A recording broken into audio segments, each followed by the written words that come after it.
Поводът, който ни събира тук, както всички знаете, е връчването на сертификатите на нашите ученици, успешно положили изпитите за езикова компетентност на университета Кеймбридж, които бяха организирани и проведени от изпитния център ЕСЕТ, Училища Европа, през последната сесия юни 2012 година. От месец юли 2011 година Училища Европа са оторизиран изпитен център на университета Кеймбридж. Броят на учениците, явили се на изпити тази година, надхвърли 1300, а само за Софийски регион то е повече от 250. В глобалния свят, в който живеем, владеенето на чужди езици е абсолютна необходимост. То е не само предпоставка за успешна комуникация, но и стъпка към успешната реализация в живота. Тази година Училища Европа отбелязва своя 20-годишен юбилей. Тогава в началото главна цел на нашата дейност бе да създадем пълна гама от нива и форми за обучение по чужди езици и заедно с това да убеждаваме колко важно и перспективно е усвояването им. Днес това не се налага, защото всички съвременни хора са наясно, че не могат да имат пълноценна реализация без да владеят чужди езици. Днес ние акцентираме върху това, че придобитите знания трябва да бъдат сертифицирани и удостоверени по начин, който гарантира безусловно тяхното ниво на владеене. Изпитите на Кеймбридж за говорещи чужди езици се полагат от над 3 милиона кандидати в повече от 130 страни по света всяка година. Външното оценяване, и то от институция като Кеймбридж, е изключително полезно за изучаващите английски език. А за най-малките, получаването на подобен сертификат е истински празник. Заповядайте всички, които са се явили на изпита Cambridge Young Learners English и техните преподаватели.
I'd just like to say congratulations to all of you, particularly to my group who were working with me in Samakov, and to thank them for being such delightful students, and to wish all of you the best for the future and to hope that your studies are successful then.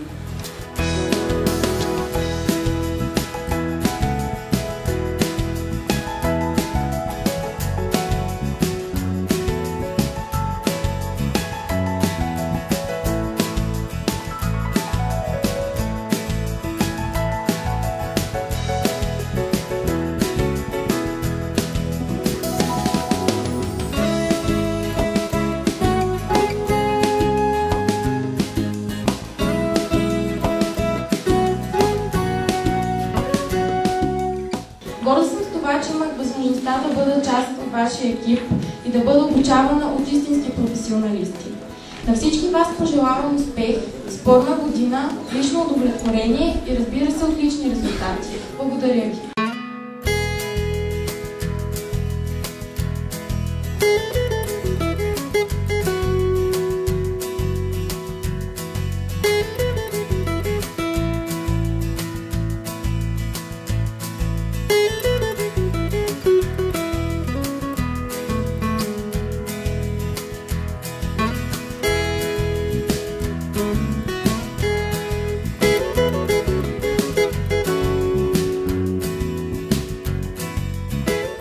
Искам да поздравя всички, които днес ще получат признание за положените усилия в лицето на тези сертификати.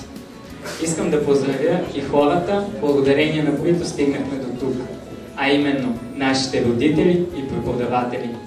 Приемете нашата благодарност и знайте, че нашите успехи са и ваши.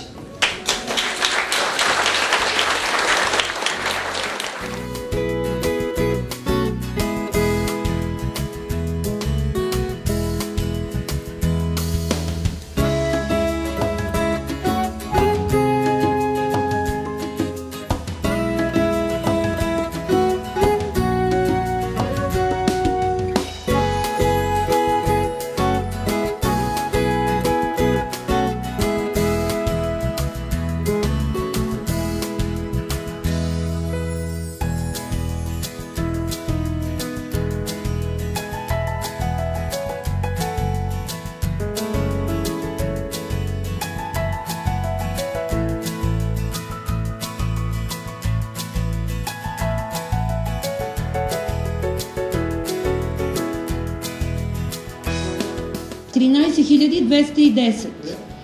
Допускам, че първото, което ви идва на ум, да речем броя кандидати за България, които са се явили за една година, много повече са, не е това.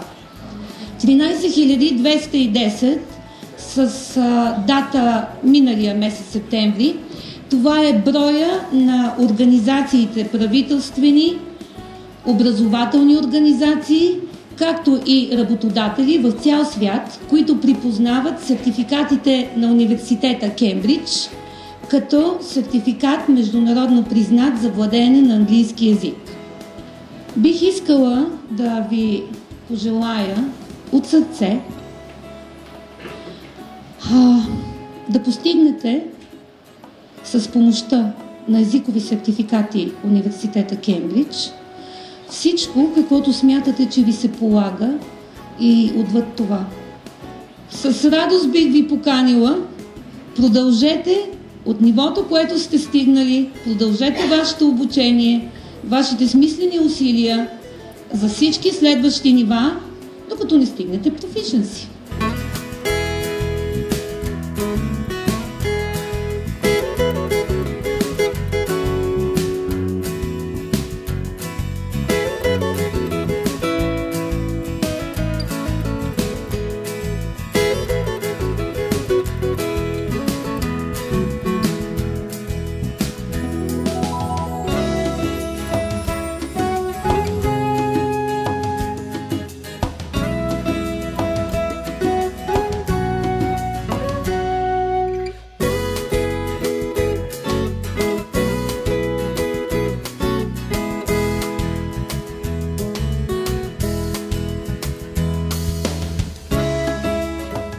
Искам да използвам случай, присъединявайки се към думите на колежката Палукова, да ви поздравя за големия успех, който постигнахте през тази година.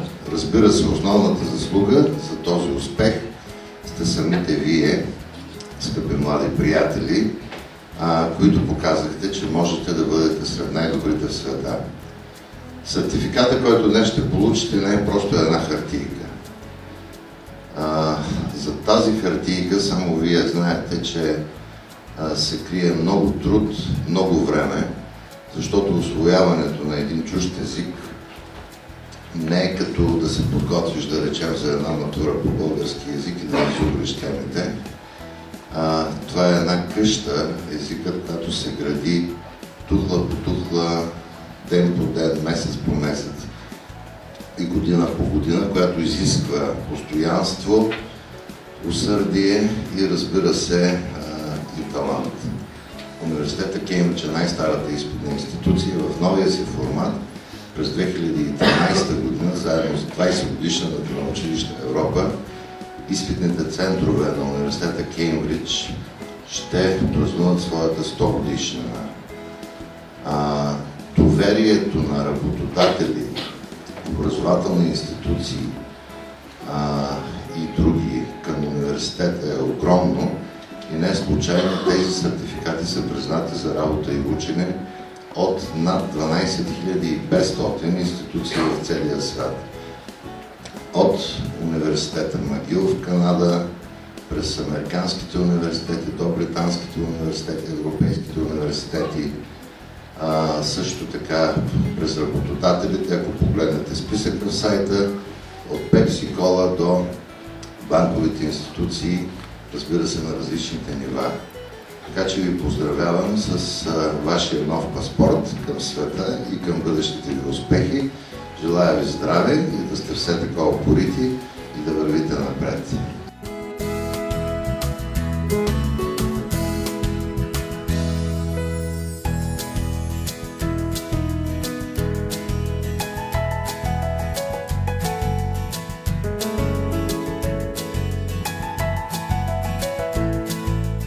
Вие бяхте първите, най-смелите, за което аз истински ви поздравявам. Желая една прекрасна учебна година с много успехи. Кой каквото си е пожелал да го постигне, за да може до година, като дойде май месец, като се събереме в една много по-голяма зала от тази, залата на НДК, за нашия юбилеен концерт, действително да се гледаме с усмихнати погледи и с постигнати резултати. Успех през новата учебна година желая!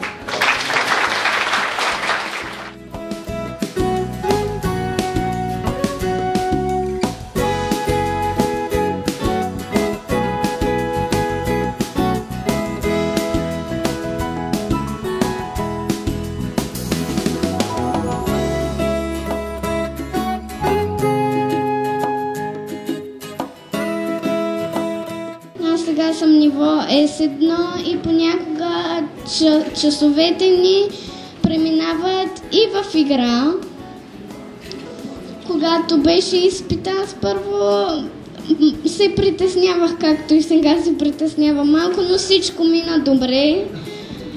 Получихме си сертификатите и аз ще продължа да уча в училища Европа, както искам да посъветвам другите родители и учениците също да се запишат в училища Европа. Обучението е прекрасно.